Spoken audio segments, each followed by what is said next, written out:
The old man's inheritance was destined for my husband, the eldest son, as declared by the old lady.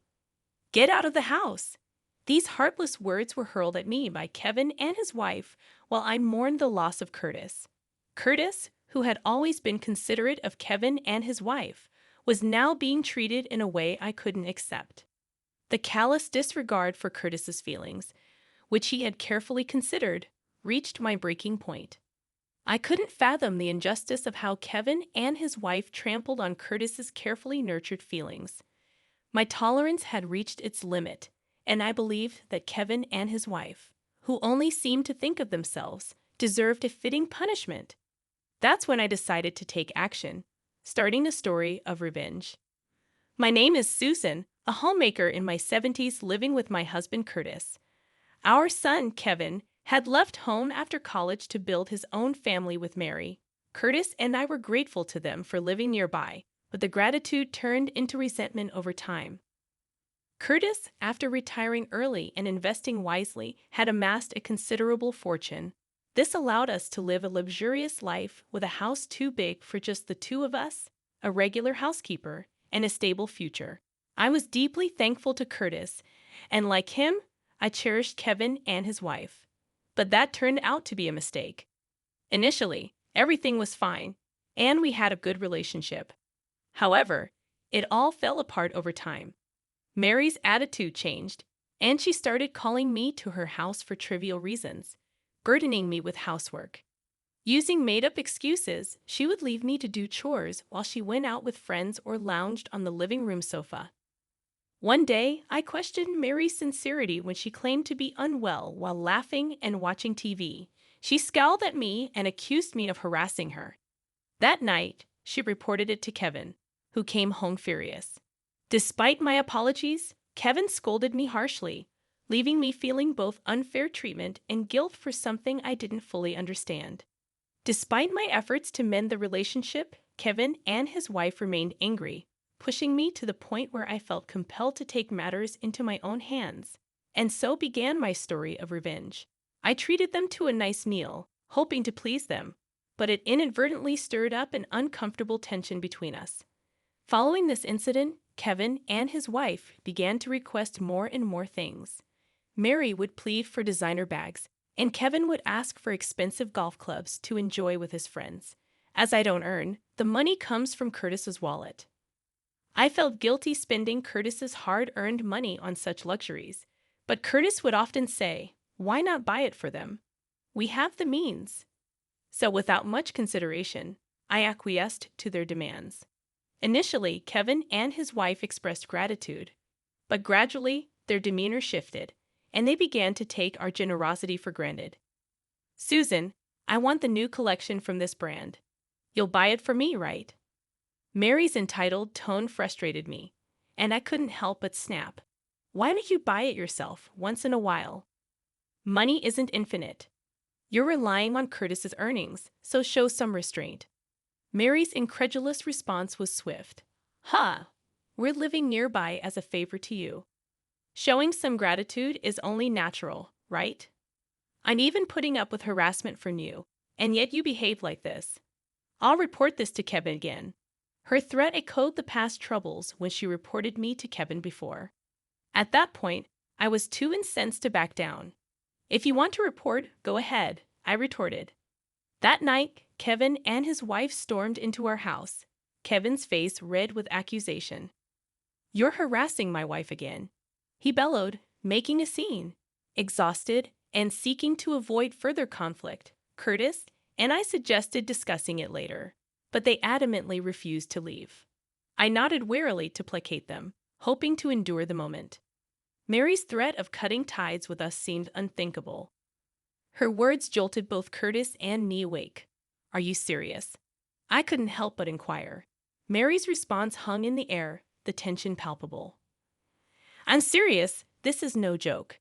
If there's trouble again, we'll cut you off without hesitation, right?" Mary's stern words hung in the air, and Kevin nodded firmly. Being threatened like this by Kevin and his wife, whom we had always cherished, left us dumbfounded. Since then, our perception of Kevin and his wife started to change.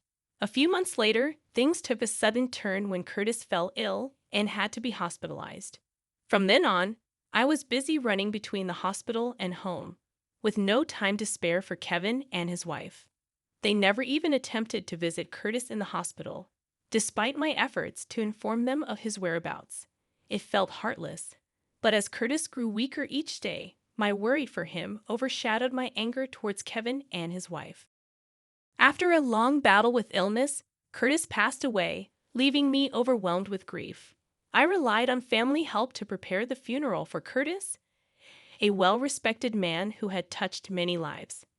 Many people attended his funeral, tears streaming down their faces, but Kevin and his wife were conspicuously absent until the end. Since Curtis's hospitalization, I hadn't seen Kevin and his wife, and they didn't assist with the funeral arrangements either. Despite my message about the funeral, they didn't show up despite reading it. I couldn't deny my anger towards Kevin and his wife, who had been cared for by Curtis but didn't attend his funeral. However, grief consumed me too much to confront them, and the funeral proceeded without issue. After bidding farewell to Curtis, I returned home to find Kevin and his wife's shoes lined up, indicating their unauthorized entry. Finally, we said goodbye to that old man. He was always so nagging, wasn't he? I overheard their conversation from the living room. Despite my foreboding, I couldn't ignore it. When I opened the door, Kevin and his wife rushed over, and I couldn't contain my irritation. "What do you think you're doing? Not even showing up at the funeral," I blurted out. Mary's laughter cut through the tension, and Kevin smirked mischievously. "If you have something to say, get on with it." "I'm not free to waste time," Kevin retorted. Their laughter intensified as they dropped an outrageous bombshell. "The inheritance of the old man will go to my husband, the eldest son. Old lady, get out of the house." Their words stunned me. Although I had anticipated something of the sort, I never expected them to articulate it so brazenly. The audacity of Kevin and his wife pushed me to my limits. "Are you serious? Are you really saying this?" I asked, incredulous, and they nodded, still smiling. Then Kevin chimed in. "What's the use of dwelling on someone who's gone? We're alive, and we need to think about the future." Following his lead, Mary added, "So hurry up and give us the inheritance. Curtis made a lot, right? We'll take this house too and live freely and happily. Isn't that a great idea?" Their callousness struck me deeply. Had they forgotten all the pain their heartless behavior had caused us? Did they even consider Curtis's feelings, who had always cared for Kevin and his wife, even during his darkest days in the hospital? I wanted to see the realization dawn on Kevin and his wife's faces, but it was unbearable. Annoyed, I retorted, "I don't think it's a good idea at all. You two really are heartless. Curtis wouldn't rest in peace with this going on." Mary's face flushed with anger. "What's with the attitude? Is it okay for you to act like this? Without us, you'll be all alone, Susan. Now that Curtis is gone, you'll be in trouble without us, won't you?" she threatened. While there was some truth in Mary's words, it didn't mean I had to cling to Kevin and his wife. I'd rather cut ties with both of them and live my life, valuing my own happiness, which would surely make Curtis happier. With that in mind, I firmly refused to agree about the inheritance, no matter how much they threatened. "I will not hand over the inheritance," I persisted, finally reaching my limit. "I'm Dad's son. I have a right to the inheritance." "Ignoring that is unacceptable," Kevin exclaimed. Indeed, legally, Kevin was entitled to inherit the estate, even if he couldn't receive the full amount as Mary wished. "I don't care if I don't get the full amount, but once I receive the inheritance, I'll cut off all ties with you, so be prepared," Kevin declared. With those words, Kevin and his wife left, and afterward, they stopped showing their faces to me, as they had declared. I felt relieved to finally be freed from the stress caused by Kevin and his wife. But this peace didn't last long.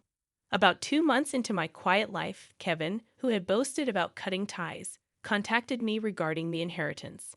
His voice tinged with panic, Kevin explained why he was reaching out. A few days after Curtis's funeral, Kevin and his wife, believing they had completely severed ties with me, moved to a new house. Convinced they would receive a substantial inheritance, they spent lavishly on the move, selecting a house as grand as mine. Over the past 2 months, believing in an even larger inheritance, Kevin and his wife had been living extravagantly. However, their savings slowly accumulated over time were long gone. Despite their anticipation, the inheritance never materialized. Running out of money and feeling anxious about their future, Kevin swallowed his pride and inquired about the inheritance. There was a specific reason why Kevin hadn't received his inheritance. Feeling sorry for him, I decided to explain. Actually, Curtis left a will during his hospital stay. A lawyer came to his room to clarify instructions about his estate. If Kevin and his wife visit me even once during my hospitalization, I will allocate some of the inheritance to them. But if they never visit, all the inheritance will go to Susan, Curtis had specified. It was Curtis's last wish, as he wanted to believe in Kevin and his wife until the end. He made this decision as a test for them. However, Kevin and Mary failed to meet Curtis' expectations. A deceased person's will is absolute, and since Kevin and his wife did not visit Curtis during his hospitalization, according to Curtis' wishes, there was no allocation of inheritance to them. When I explained this, I didn't know how Kevin would react. "Why didn't you tell us anything?" he exclaimed, revealing his shock and dismay. "If we had known about this, we would have visited. Think about it. Curtis was trying to test you. Telling you would have defeated the purpose, wouldn't it? That's why I kept silent." I explained calmly. "But that's invalid. Give me the inheritance now." Kevin's voice, filled with realization and desperation, echoed loudly from the other end of the phone. "This is outrageous. We weren't told anything, so give us the inheritance. Without it, we're helpless." Hearing my own son repeatedly act so selfishly made me sigh in dismay. How could anyone turn out to be such a heartless person towards their parents? Where did we go wrong? What mistake did we make? When and how could we have acted differently to prevent Kevin from growing into someone so inconsiderate of others' feelings? There seemed to be no answer. Like the past, which can never be changed, even if we had gone astray somewhere, it was too late to correct it. Maybe we, as his parents, were also to blame. But we raised Kevin, our only son, with all the love and care we could give, and this was the result. Curtis, too, had always been concerned about Kevin. Yet, why did it have to end this way? I couldn't accept this unreasonable demand, and my anger was directed towards Kevin and his wife. "No matter what you argue, I won't waver from Curtis' will," I said firmly. "If you didn't visit him during his hospitalization, not a cent of the inheritance should go to you. So, I'm going to follow Curtis's words and not allocate any inheritance to you." As I said this, Kevin's panicked tone pleaded, "Wait, Mom. We really need the inheritance. We're almost out of money. Without it, we can't even live. I don't care about the inheritance anymore. Aren't we family? Can't you help us? Without your help, we can't even secure food for tomorrow." Kevin's desperate appeal to family bonds brought me to my limit. "Enough already. What family are you talking about? You were the ones who discarded us first. And now, why do you think you can rely on me all of a sudden? Have you forgotten what you've done?" I raised my voice, unable to contain my frustration. But I couldn't bear it any longer without speaking out. Curtis believed in his family's love until the very end. More than anyone else, he wanted to protect his family and cherished Kevin and his wife as family members. But the path Curtis ended up taking was a dreadful one. During his hospital stay, Curtis often worried about Kevin and his wife. He repeatedly expressed his desire to see their faces, which I communicated to them. Yet they never visited Curtis, not even once. Unforgivably, they didn't even show up to bid farewell to Curtis. They didn't even mourn his departure. Yet they had the audacity to demand the inheritance as if it were their rightful claim. Their selfish reasoning infuriated me and filled me with an indescribable sadness. What were our feelings worth? Were we wrong to feel grateful to Kevin and his wife, to try to do everything possible for them? Those times when we could have come together as a family seem so distant now. The times when we sincerely thought we could support each other are irretrievably gone. Not that I want them back. Overwhelmed by my words, Kevin fell silent, and then I heard a voice from the other side of the phone, begging for help. Hello? Is this Susan? It was Mary's voice. Apparently, she had snatched the phone. I apologize for not visiting Curtis, but we're really in trouble now. I'm sorry for saying we'd sever ties. Even a little help would be great. Without you, Susan, we're really struggling to survive. Please don't abandon us, Mary pleaded desperately. The old me, who once thought of supporting Kevin and his wife, would have probably responded to those words. But now, feeling a sense of disgust towards Kevin and Mary, I offered no response. Impatiently, Mary continued, Please help us. We're really struggling. Aren't we family? I'm sorry we moved away. If you're okay, can we live together in your house? Of course, I'd be happy to take care of you. Please don't abandon us. Their pleas were desperate. But what did they mean by don't abandon us? They had long ago abandoned us. Their pleas were desperate. But what did they mean by don't abandon us? They had long ago abandoned us. When it was their turn to face difficulty, they pleaded not to be abandoned for their own sake. Their selfishness was overwhelming, and I couldn't help but sigh. Can you stop being so self-centered? Have you any idea how much you've betrayed us? Despite everything, we kept trying to trust you. Who betrayed those feelings over and over again? You kept betraying us, and now you expect us to join hands. Do you think I can trust you now? But we're really sorry. We won't act like that again, I promise. Please forgive us. Believe in us. After all the betrayals, they had the nerve to ask for trust. Reflecting on their actions, looking back, we spoiled them too much. But we really thought of them as family, even if they didn't feel the same. Mary, in a panic, tried to correct herself. Aren't we family? Don't say such terrible things. Family should help each other in tough times, right? Mary was now pretending to be family after all their previous neglect. They never acted like a family, but now expected help just because they were in trouble. I'm sorry, but I have no intention of helping you. Please ask someone else. And from now on, don't contact me. We're estranged, remember? With that, I hung up the phone. The phone rang many times after that, but I deleted the contact and made sure they could never reach me again. Kevin and Mary fell into financial difficulties, leading to constant fights and eventually divorce. Already in debt, Mary returned to her parents, who paid off her debts, and now she's working tirelessly. Kevin sought my help, but I refused. Now he works a day job and a part-time construction job at night, trying to pay off his debts and get by. With my ties to Kevin and Mary cut and Curtis gone, I have no one I can call family. Living alone brings occasional loneliness, but it's still better than the days of betrayal by Kevin and his wife. I'm not sure if my actions aligned with Curtis' wishes, but I felt a sense of relief. Curtis was a truly honorable man. As his wife, I want to live up to that, ending my life as someone worthy of being Curtis's wife, and I'm doing my best in my own way.